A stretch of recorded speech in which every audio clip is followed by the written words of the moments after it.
कभी कभी सबसे खतरनाक दुश्मन घर के बाहर नहीं, घर के अंदर होता है। और जब वो दुश्मन खून का रिश्ता हो तो कत्ल सिर्फ शरीर का नहीं, रिश्तों का भी होता है। ये कहानी है एक पति, एक पत्नी और एक ऐसी बहन की जिसका प्यार नहीं जुनून जानलेवा था। संजना और सिद्धार्थ। शादी को 5 साल हो चुके थे। दिखने में सब ठीक था, लेकिन 4 दीवारों के अंदर सन्नाटा बोलता था।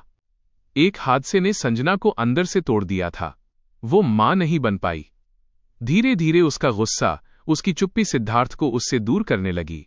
और सिद्धार्थ, जो कभी समझदार पति था, अब एक अकेला आदमी बन चुका था। 3 साल बाद संजना की छोटी बहन समायरा घर आई। मुस्कान मीठी थी, नजरें जहरीली। वो सब देख रही थी, पति पत्नी की दूरी, बेडरूम की खामोशी और सिद्धार्थ की कमजोरी। जिस प्यार को उसने दिल में दबा रखा था, अब वो बाहर आने लगा। समायरा की बातें अब संजना से ज्यादा सिद्धार्थ के लिए होती थीं। कभी हाथ का छू जाना, कभी देर रात बातें, कभी आंखों में उतरता जहर। और एक रात सिद्धार्थ टूट गया। गलती सिर्फ एक रात की थी, लेकिन पाप जिंदगी भर का बन गया। इधर संजना को अपनी गलती का एहसास हुआ। वो समझ गई कि उसका दर्द उसके पति को उससे दूर ले गया। उसने माफी मांगी, रिश्ता सुधारना चाहा। और सिद्धार्थ, जो पहले ही टूट चुका था, अब जाग चुका था। सिद्धार्थ ने समायरा से रिश्ता तोड़ दिया, लेकिन जुनून इनकार नहीं सुनता। और तभी समायरा ने वो कहा जिसने सब कुछ बदल दिया।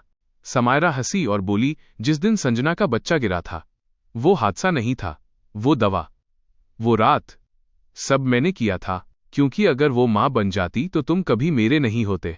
संजना चिल्लाई। समायरा पागल हो चुकी थी। उसने अपनी ही बहन का गला दबा दिया। उसी पल सिद्धार्थ पहुंचा। हाथापाई हुई, चीखें, टूटते रिश्ते और फिर सन्नाटा।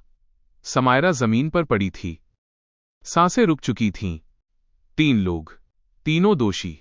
संजना, जिसने अपने दर्द को जहर बनने दिया। सिद्धार्थ, जिसने एक कमजोर पल में सीमा लांघ दी। और समायरा, जिसका प्यार जुनून बन गया। गुनाह फाइल्स आज यही कहता है, रिश्तों में लकीरें अगर धुंधली हो जाएं, तो खून के रिश्ते भी कातिल बन जाते हैं।